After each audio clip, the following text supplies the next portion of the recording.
16세기 성자로 불리는 필립 드넬이라는 사람이 있었는데요. 이 사람이 어느 날 한 대학의 교정을 걷고 있다가 그 대학에 다니는 청년과 대화를 하게 됩니다. 청년에게 물었습니다. 자네는 왜 이 학교에 들어왔나? 라고 물어보니까 그 청년이 법률을 공부하기 위해서 이 학교에 들어왔습니다. 라고 대답을 했어요. 그래서 드네리가 또 질문을 합니다. 그러면 학교를 졸업하고 나면 뭘 할 건가? 그랬더니 변호사가 되고 싶습니다. 라고 대답을 했어요. 그래서 또 질문을 합니다. 변호사가 되고 난 다음에는 또 뭘 할 건가? 그러면 돈을 많이 벌어서 부자가 되고 싶습니다. 라고 얘기합니다. 그러면 그 다음엔 또 뭘 할 건가? 라고 했더니 편안하게 여생을 보내고 싶습니다. 라고 대답을 했다는 겁니다. 그러면 그 다음엔 또 뭘 할 건데? 라고 물어봤습니다. 그랬더니 아마 죽겠죠? 라고 대답을 했어요. 그 얘기를 듣고 드네리가 마지막으로 질문을 또 하나 던집니다. 그러면은 그 다음에는 또 어떻게 되는 건가? 라고 얘기했더니 이 청년이 아무런 대답을 하지 못했다고 합니다. 여러분도 인생을 살면서 짧게 혹은 길게 미래를 바라보면서 지금까지 살아오셨을 겁니다. 지금 내가 열심히 수고하고 애쓰고 고생하면 나에게 밝은 미래가 펼쳐질 것이다 라는 마음으로 살아오셨고 또 그렇게 살아가시는 줄 압니다. 그런데 어떤 분에게는 자신이 생각했던 편안하고 밝은 미래가 오는가 하면 어떤 분들에게는 아무도 예상하지 못했던 굉장히 어둡고 힘든 미래가 찾아오기도 합니다. 그렇게 살다가 죽으면 그 다음은 어떻게 되는 겁니까? 이 질문에 어떤 분들은 이 이야기에 나오는 청년처럼 아무런 대답을 할 수 없는 분도 계실 겁니다. 내가 죽은 다음에 그 다음에는 어떻게 되는 건가? 또 어떤 분들은 내가 죽은 다음에 믿음으로 나는 천국에 간다라고 고백할 수 있는 분도 계실 겁니다. 죽음 이후를 아는 사람과 모르는 사람, 그리고 믿는 사람과 믿지 않는 사람의 인생의 차이는 대단하게 엄청난 것입니다. 내가 그것을 믿느냐 믿지 못하느냐, 아느냐 모르느냐는 우리의 삶의 질을 다르게 만들 수 있다는 거죠. 오늘도 우리는 천국 설명회를 시작하려고 합니다. 오늘은 특히 천국에서 어떻게 사는지에 대해서 여러분들과 좀 나누고 싶습니다. 천국 생활이 궁금하신 분들은 오늘 우리가 함께 나누는 이 이야기를 조금 더 귀 기울여 들으시길 바랍니다. 다시 한번 말씀드리지만 천국에 관한 정보는 우리 하나님의 말씀에 나온 것에 국한합니다. 그 어떤 것도 천국에 관한 정확한 정보라고 말할 수 없고 오직 하나님의 말씀에 있는 정보만 여러분과 함께 좀 나누려고 합니다. 그래서 성경에 있는 말씀, 성경에서 말씀하시는 천국은 과연 무엇인지를 말씀을 보면서 함께 설명을 드리도록 하겠습니다. 자, 그러면 천국의 삶을 설명드리기 전에 우리가 먼저 본문 1절에서 새 하늘과 새 땅이라는 말이 나오는데 이 새 하늘과 새 땅이 무엇인지를 명확하게 알고 지나갈 필요가 있습니다. 제가 본문 1절을 다시 한번 읽어보겠습니다. 또 내가 새 하늘과 새 땅을 보니 처음 하늘과 처음 땅이 없어졌고 바다도 다시 있지 않더라. 여기에 보니까 새 하늘과 새 땅이란 말이 나오는데 여러분 신천지라는 이단을 아시나요? 신천지라는 말이 바로 여기서 나온 겁니다. 이 새 하늘과 새 땅이란 말을 한자로 바꾸면 신천지가 되는 거예요. 신천지. 근데 그들은 어떻게 주장을 하냐 하면 새 하늘이 자기들의 교회인 장막 성전이고 또 새 땅은 자신들의 교인들이 바로 이 새 땅이다라고 해석을 합니다. 말도 안 되는 해석을 하고 사람들을 현혹하고 있는 거예요. 그런데 이 새 하늘과 새 땅이란 말은 원어적으로 보면 시간적으로 새 것이란 말이 아니라 질적으로 새 것이란 얘기예요. 질적으로 새 것이다라는 뜻입니다. 그런데 이 새 하늘과 새 땅이요, 있던 것이 완전히 다 사라지고 새로 창조한 새 하늘과 새 땅이냐, 아니면 있는 것을 다시 하나님께서 새롭게 하시는 새 하늘과 새 땅이냐, 이런 견해가 좀 다른 견해가 있어요. 그러니까 여러분들이 좀 쉽게 생각하시려면 집을 완전히 부수고 새롭게 건축하는 재건축이냐, 아니면 집을 그대로 놔두고 리모델링을 하는 거냐라는 것에 대해서 학자들 간의 의견이 분분하다는 겁니다. 자, 그런데 이 재창조를 주장하는 사람들은 현존하는 우주가 완전히 다 사라지고 하나님께서 완전히 새로운 우주를 건설하실 것이다 라고 생각을 합니다. 그런데 이 갱신을 주장하는 사람들은 지금 있는 우주는 그대로 두고 하나님이 신비한 능력으로 완전히 이것들을 보수하셔서 새롭게 하신다라고 주장을 하는 거죠. 근데 이 재창조를 주장하는 사람들의 근거는 어디에 있느냐? 우리가 읽었던 1절 말씀에 있는 겁니다. 처음 하늘과 처음 땅이 없어졌다라고 얘기했으니까 하나님께서 이것을 다 없애시고 새롭게 창조하실 것이다 라고 주장을 하는 거고요. 이 갱신을 주장하는 사람들의 근거는 5절 말씀인데, 보좌에 앉으신 이가 이르시되 보라 내가 만물을 새롭게 하노라 라는 말씀이에요. 만물을 새롭게 하신다고 했으니까 이것은 있던 것을 새롭게 하시는 것이다, 갱신을 말씀하시는 것이다 라고 주장을 하는 거죠. 근데 사실 과거에는요, 이 재창조의 주장이 지배적이었습니다. 그래서 많은 학자들과 많은 교회에서 하나님이 완전히 새롭게 새로운 것을 창조하신다라고 주장을 했었어요. 근데 최근에 들어서 신학계에서 성경을 더 깊이 연구하고 또 조사해 본 결과 갱신에 더 가깝다라고 이야기하는 주장들이 많아지기 시작했습니다. 저 역시 이 갱신으로 보는 사람 중에 하나인데, 그 이유는 뒤에 나오는 말씀들을 보시면 6절에 이루었도다라는 말씀이 나옵니다.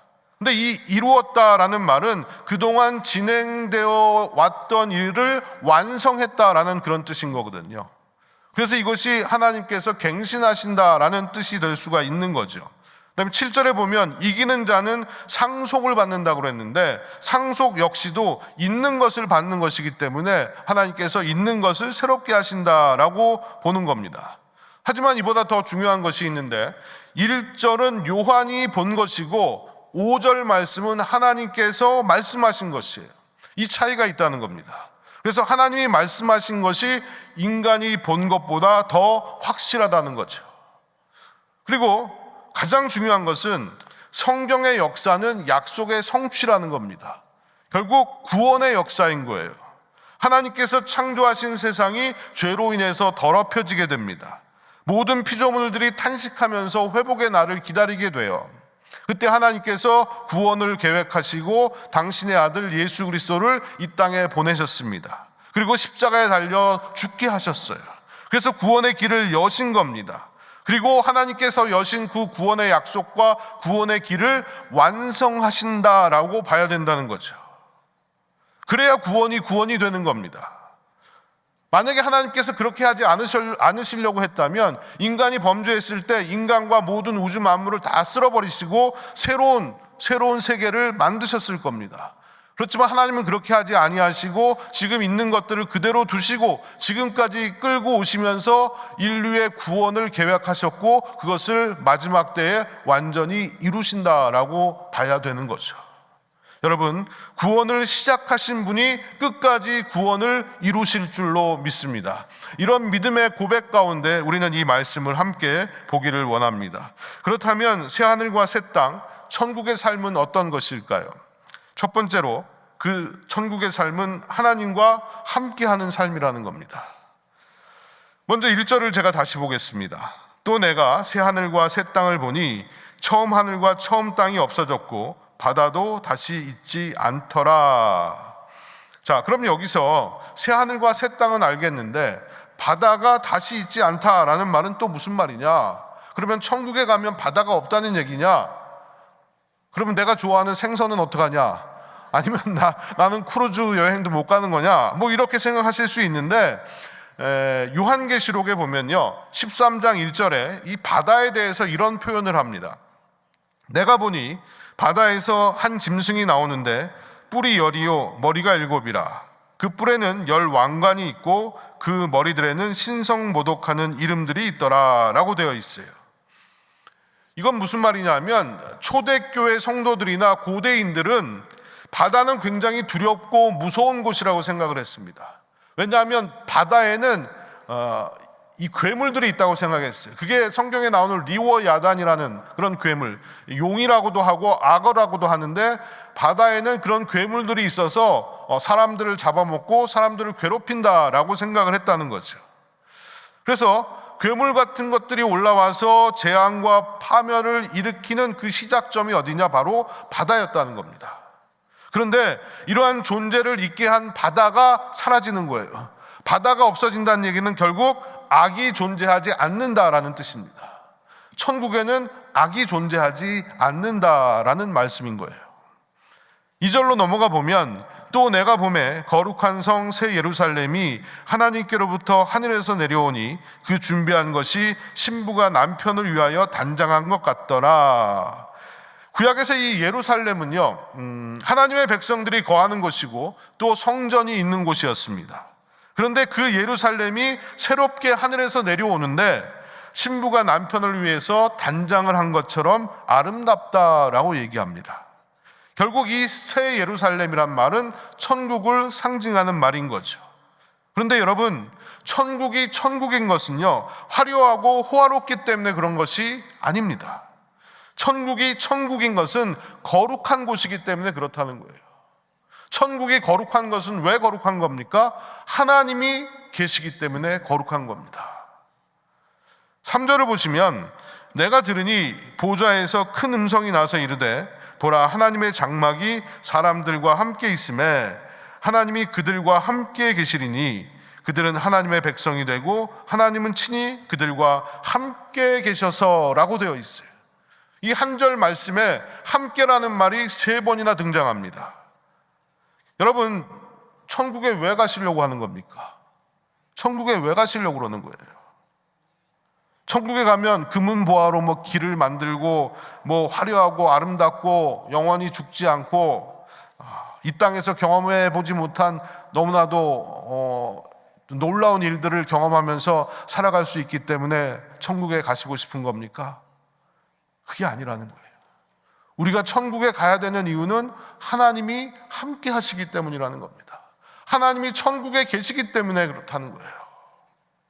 여러분, 물론 이 땅에서도 우리는 성령을 통해서 하나님의 함께 하심을 경험하면서 살 수가 있습니다. 근데 그건 차원이 다른 거예요.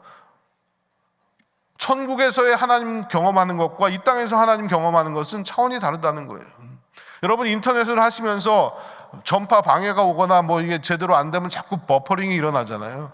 이 땅에서 우리가 하나님을 경험하는 것은 사실 이게 버퍼링, 방해가 계속해서 일어나는 것이라고 생각하시면 돼요. 근데 천국에 갔을 때 우리가 하나님을 경험하게 되면 그것은 아무런 방해가 없이 하나님과 함께 하심을 누리고 경험할 수가 있다는 겁니다. 지금 그 얘기를 하고 있는 거예요.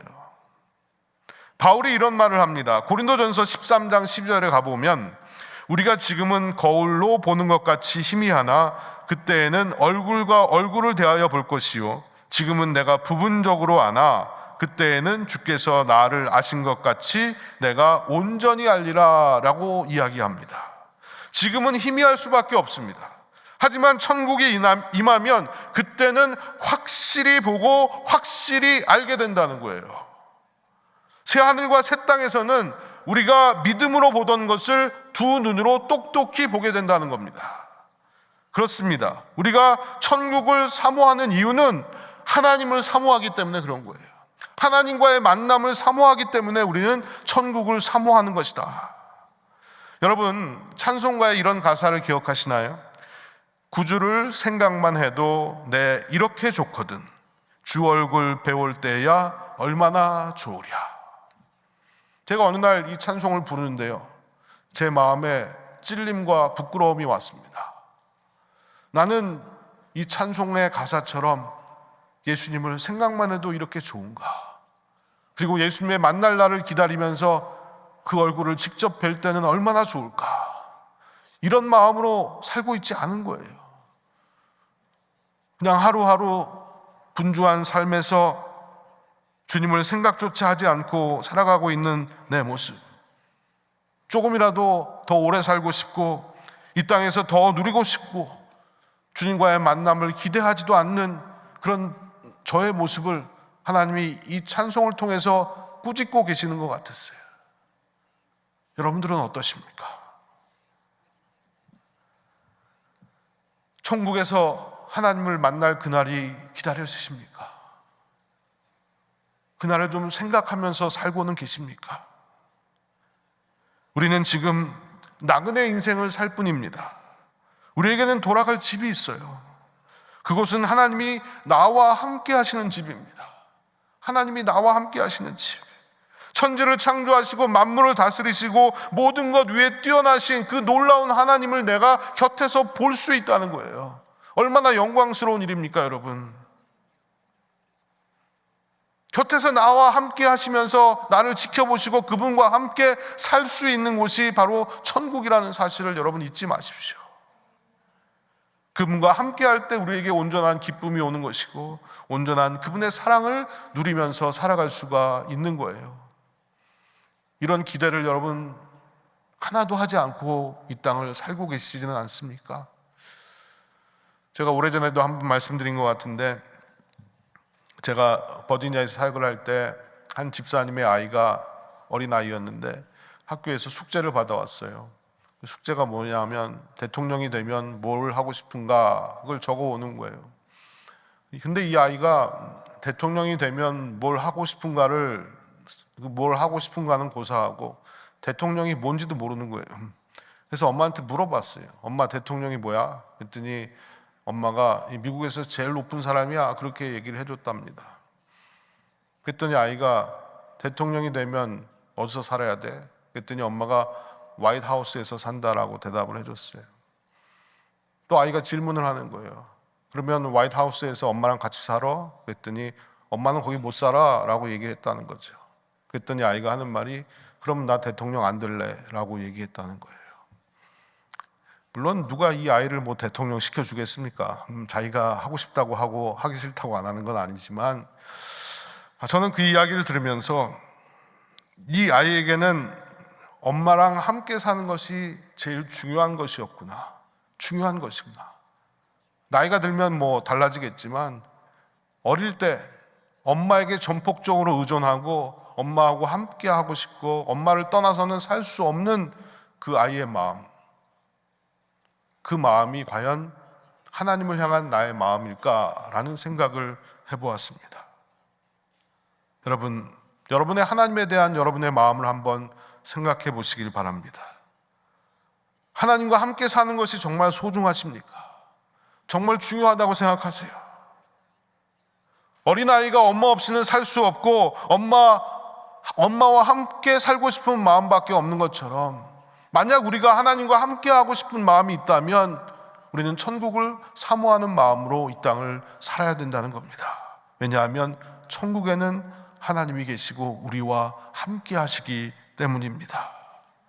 여러분, 여러분에게 있어서 하나님과 함께 하는 것이 가장 큰 소망이고 기쁨이 되시기를 바랍니다. 하나님과 함께 사는 천국을 사모하면서 이 땅을 하루하루 이겨내며 견디고 살아가는 저와 여러분이 되었으면 좋겠습니다. 두 번째로, 천국의 삶은 어떤 것인가? 죄와 그 결과가 사라지게 되는 삶이라는 겁니다. 4절을 보시면요, 모든 눈물을 그 눈에서 닦아주시니 다시는 사망이 없고 애통하는 것이나 곡하는 것이나 아픈 것이 다시 있지 아니하리니 처음 것들이 다 지나갔음이러라. 앞에서 죄의 근원이 바다라고 말씀을 드렸는데 그 바다가 없어졌으니까 죄의 결과로 파생되는 모든 악들이, 안 좋은 것들이 다 사라지겠죠. 오늘 성경에 보니까 사망과 애통과 곡하는 것과 아픈 것이 더 이상 존재하지 않는다라고 말합니다. 이 땅에서 성도들에게 쓴 눈물을 흘리게 했던 악의 근원이 다 파멸되었기 때문에 하나님의 백성들은 더 이상 눈물을 흘리지 않아도 된다는 거예요. 이런 것들이 다 지나갔다라고 얘기합니다. 근데 이 지나갔다라는 이 말은요, 누가복음 5장 13절에 보면 떠난다라는 말이 있어요. 그 말과 같은 말입니다. 제가 누가복음 5장 13절을 한번 읽어보겠습니다. 예수께서 손을 내밀어 그에게 대시며 이르시되 내가 원하노니 깨끗함을 받으라 하신대 나병이 곧 떠나니라. 예수님이 나병 환자를 고쳐주시는 장면인데 예수님께 고침을 받았다라는 이 말을 나병이 떠났다라고 얘기합니다. 근데 지나갔다라는 말과 떠났다는 말이 같은 말인데, 떠났다는 말은 어떤 뜻이냐 하면 나병이 더 이상 환자에게 영향을 주지 못한다는 얘기예요. 그 병이 더 이상 환자에게 영향을 주지 못하는 것이 떠난 겁니다. 동일하게 지나갔다라는 이 말은요, 새하늘과 새 땅에 사는 새하늘과 새 땅에서는 이 땅에서 우리에게 영향을 주었던 모든 것들이 더 이상 영향을 줄 수가 없다는 겁니다. 죄로 인해서 흘렸던 눈물도 죽음도 아픔도 우리에게 영향을 줄 수가 없습니다. 특별히 몸이 아파서 고생하시는 분들은 기억하셔야 됩니다. 천국에 가시면 고혈압도 없고 당뇨도 없습니다. 허리 통증도 없고 치매도 없고 암도 없어요. 약을 먹을 필요도 없고요, 테라피를 받을 필요도 없고 투석을 해야 될 이유도 없습니다. 수술도 필요 없다는 거예요. 내가 버림받았다는 상처도, 또 이혼을 했다는 아픔도, 또 이별의 슬픔도 천국에는 없는 거예요. 천국에서 우리의 몸과 마음이 완전히 회복되어서 기뻐 뛰며 하나님을 찬양하고 노래할 줄로 믿습니다. 여러분, 이런 세상을 맞이할 것이라면 우리가 이 땅을 살면서 내가 조금이라도 더 누리고 조금이라도 더 보상을 받아야 되겠다는 생각을 버리셔야 돼요. 너무 이 땅에서 내가 어떤 것들을 누리고 살려고 애쓰지 마셔야 된다는 겁니다. 이 땅에서 누리는 것과 비교가 되지 않는 너무나 귀하고 놀라운 것들이 천국에 있기 때문에, 이 땅의 것은 잠시 잠깐이고요, 전혀 온전하지가 않습니다. 그런 의미에서 여러분, 심플하고 가볍게 사셔야 된다는 거예요. 세상 근심 다 짊어지고 사지 마시고 생각을 좀 심플하게 하세요. 이것저것 다 긁어 모으지 마시고 집도 좀 심플하게 만드세요. 이것저것 다 참견하고 이 사람 저 사람 다 만나고 그러지 마시고요, 라이프 스타일도 좀 심플하게 만드셔야 돼요. 버리고 베풀고 나누면서 사셔야 돼요. 하나님이 나의 눈물을 닦아주실 그날이 올 겁니다. 그 천국이 우리에게 예비되어 있다는 거예요. 너무 이 땅에서 아둥바둥하면서 살다 지치고 쓰러지고 넘어지고 그런 모습으로 살지 말자는 거예요. 2012년에 말기암 판정을 받고요, 100회 이상 항암 치료를 받다가 올 초에 세상을 떠난 천정은이라는 집사님이 있습니다. 그분이 천국에 가기 전에 기자에게 이런 질문을 받았어요. 당신이 천국에 가면 하나님 앞에 하고 싶은 말이 있나요? 또 하나님 앞에 듣고 싶은 말이 있나요? 라고 질문을 했는데 이분이 이런 대답을 합니다. 예수님, 저 보고 싶으셨어요? 예수님, 저 이 땅에서 잘 살았죠? 라고 물어보고 싶었다는 거예요. 여러분, 우리도 천국에서 주님 품에 안기는 그날이 오게 될 겁니다. 주님 만나는 그날이 온다는 거예요. 주님이 나의 눈물을 닦아주실 그날이 온다는 겁니다. 이때 주님 앞에서 주님, 저 힘들었지만 세상에서 잘 살았습니다 라고 고백할 수 있는 저와 여러분이 되었으면 좋겠습니다. 여러분, 이 땅에서 하루하루 힘들고 어려운 삶을 살아가지만 온전히 주님의 뜻을 붙들고 주의 뜻에 순종하며 살기를 간절히 바랍니다. 때로는 아프고 힘들고 고통과 싸워야 하지만 하나님이 예비하신 천국에는 그럴 필요가 없습니다. 그날이 옴을 기대하면서 너무 이 땅에 연연하면서 힘들게 살지 마시고 내려놓을 거 내려놓고 심플하게 만들 거 심플하게 만들고 주어진 삶을 살다가 천국에서 영원한 은혜를 누리는 여러분들이 되셨으면 좋겠습니다. 마지막 세 번째로, 천국은 완전한 만족을 얻는 곳이라는 겁니다. 6절과 7절 말씀을 보시면, 또 내게 말씀하시되 이루었도다. 나는 알파와 오메가요 처음과 마지막이라. 내가 생명수 샘물을 목마른 자에게 값없이 주리니 이기는 자는 이것들을 상속으로 받으리라. 나는 그의 하나님이 되고 그는 내 아들이 되리라. 여기서 이루었다라는 이 말은요, 예수님께서 십자가상에서 하셨던 다 이루었다, 그 말과 같은 말입니다. 무엇을 이루셨다는 겁니까? 구원을 이루셨다는 거예요. 여러분, 알파와 오메가, 처음과 마지막이란 뜻이죠. 이 말은 시작하신 분이 끝을 내신다는 거예요. 생명수 샘물이란 말은 구원의 은혜라는 말이고, 그 은혜를 값없이 주신다라고 얘기합니다. 누구에게요? 목마른 자에게 주신다는 거예요. 결국 주님을 갈망하는 자에게 주님은 완전한 만족을 주신다라는 말씀인 거죠. 주님을 갈망하는 자에게, 목말라 하는 자에게 주님은 완전한 만족을 주십니다. 여러분, 하루하루를 살면서 우리는 이런 생각을 할 때가 있지 않습니까?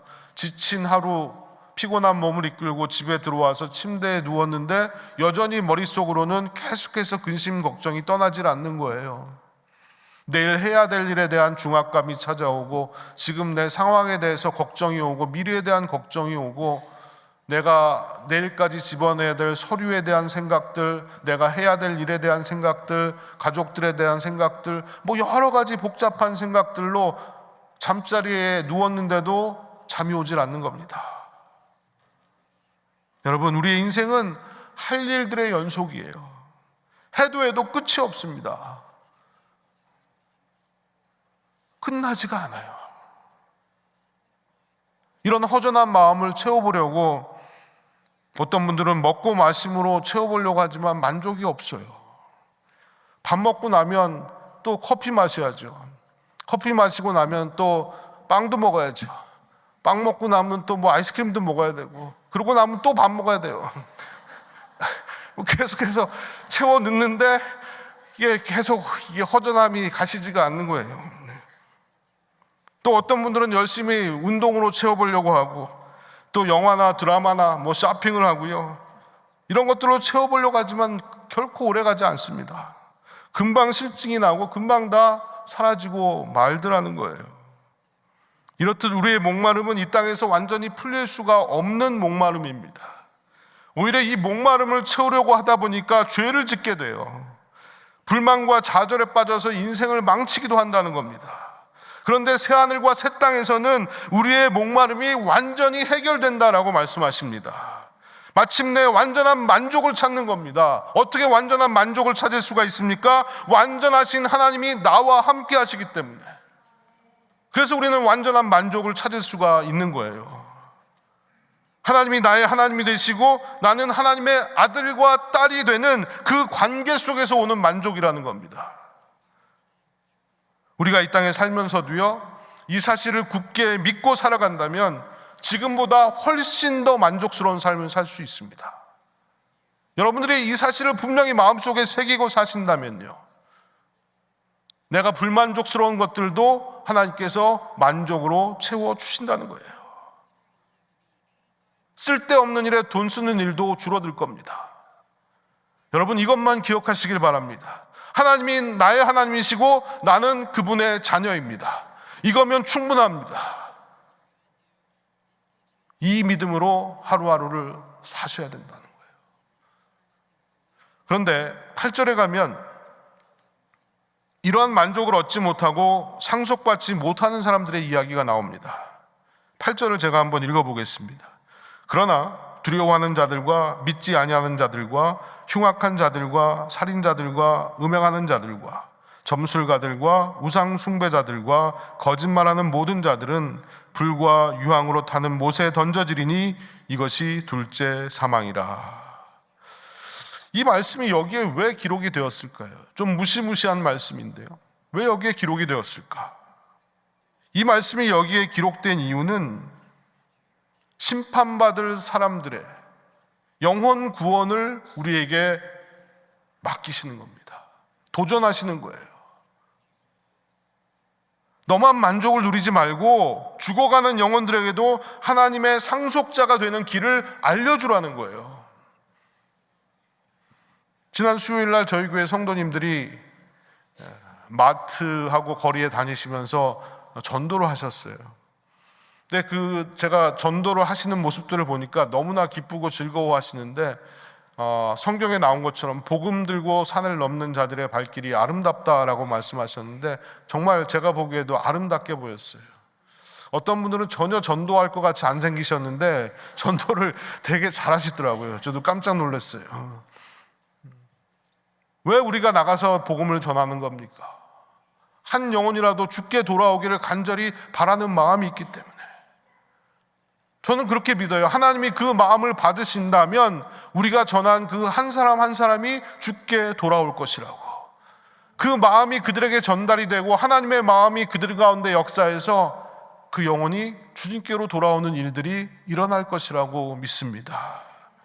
여러분, 제가 예전에 옥하는 목사님 설교를 듣다가 기억나는 이야기가 있어서 여러분과 나누면, 부산에 가면 호산나 교회라는 교회가 있어요. 근데 그 교회에 다니는 한 여자 집사님이 계셨는데요, 혼자만 교회를 다니셨어요. 남편이 예수를 안 믿어요. 교회를 안 나옵니다. 그래서 남편을 전도하려고 이런 얘기 저런 얘기 다 했는데 잘 통하지 않는 거예요. 그래서 이분이 이렇게 얘기를 하셨습니다. 여보, 내가 맨날 혼자 교회 다니니까 사람들이 나를 남편 없는 과부로 알아요. 그러니까 당신이 좀 교회 와주면 안 될까요? 그래서 사람들한테 내가 과부가 아니라는 것을 좀 증명해 주세요. 이렇게 얘기를 했는데 남편이 들은 척도 안 하는 거예요. 근데 어느 날 갑자기 남편이 교회 가자고 그러더래요. 그래서 이제 남편을 데리고 막 신나게 교회를 왔는데, 성령이 그 남편에게 역사하셨는지 갑자기 교회 등록을 하고 예수 믿겠다고 그러더래요. 깜짝 놀랐어요. 그래서 그 집사님이 그냥 교회만 다닐 것이 아니라 뭔가 교회에서 봉사를 했으면 좋겠다라고 생각을 해서 그 교회에 있는 장애인 부서에서 남편과 함께 7년 동안 장애인들을 섬기는 일을 하셨다는 거예요. 근데 좋을 줄만 알았던 그 가정에 큰 어려움이 찾아왔는데, 성악을 공부하기 위해서 이태리로 유학을 갔던 아들이 교통사고로 죽었다는 소식을 듣게 된 겁니다. 정말 황망하고 앞뒤를 생각할 그런 여유도 없었겠죠. 정말 실신한 상태, 그 상태로 비행기를 타고 이제 아들의 장례식을 위해서 이태리로 가는데, 비행기 안에 같이 탔던 한 승객이 있었는데 예수를 믿지 않는다는 것을 알게 됐어요. 그래서 이 두 부부가 비행기를 타고 가는 내내 그분에게 예수님에 대해서 전도를 한 거예요. 근데 이 얘기를 듣던 그 승객이 도대체 이 사람들이 누구길래 이렇게 진지하게 나에게 이런 이야기들을 전해줄 수 있을까라고 해서 당신들이 누구냐고 물어봤대요. 그랬더니 우리는 그냥 예수 믿는 사람들이라고. 그러면서 아들 얘기를 한 거예요. 지금 내 아들이 죽어서 그 아들 장례를 위해서 내가 지금 비행기를 타고 이태리로 가고 있는 중이라고. 그 얘기를 듣더니 이 사람이 깜짝 놀란 거예요. 자녀가 죽어서 얼마나 힘들고 고통스러울까. 그럼에도 불구하고 이 사람들은 왜 예수를 전하는 것일까? 그것 때문에 이 사람이 예수를 믿게 됐다는 겁니다. 근데 이분들이요, 또 장례식을 마치고 돌아오는 비행기 안에서도 또 전도를 했다는 거예요. 근데 이분이 교인들이 다 모인 데서 간증을 하셨대요. 그래서 이 얘기가 다 알려진 건데, 간증을 하면서 이런 말을 했다고 합니다. 사람들이 나를 보면 돌았다고 생각할지도 모릅니다. 그러나 내가 이렇게 이상한 짓을 할 수 있는 이유는 딱 하나입니다. 천국이 있기 때문입니다. 천국이 우리 앞에 점점 다가오고 있음을 알기 때문에, 천국에 가면 죽은 내 아들을 다시 만날 수 있다는 것을 알기 때문에, 주님께서 내가 당한 이 슬픔에 대한 답을 주실 것을 알기 때문에 내가 미친 사람처럼 복음을 전하고 다니고 있습니다. 이런 천국을 믿기에 나는 전도할 수 있습니다 라고 고백을 하셨다는 겁니다. 여러분, 천국은 이런 곳입니다. 하나님이 함께 하시는 곳, 그리고 죄와 눈물과 아픔과 죽음이 사라지는 곳, 그리고 완전한 만족이 있는 곳, 오늘도 이 천국을 바라보면서 주의 뜻대로 예배하며 살아가는 여러분들이 되시기를 바랍니다. 그리고 이 천국의 놀라운 소식을 누군가에게 안타까운 마음으로 전하고 나누면서 살아갈 수 있는 저와 여러분이 되기를 간절히 소망합니다. 우리는 언젠가 영광스러운 하나님의 품에 안기게 될 것입니다. 그날을 소망하며 오늘을 살아내는 우리 빛내리 가족들 되시기를 간절히 축원드립니다. 이 시간 함께 기도하겠습니다.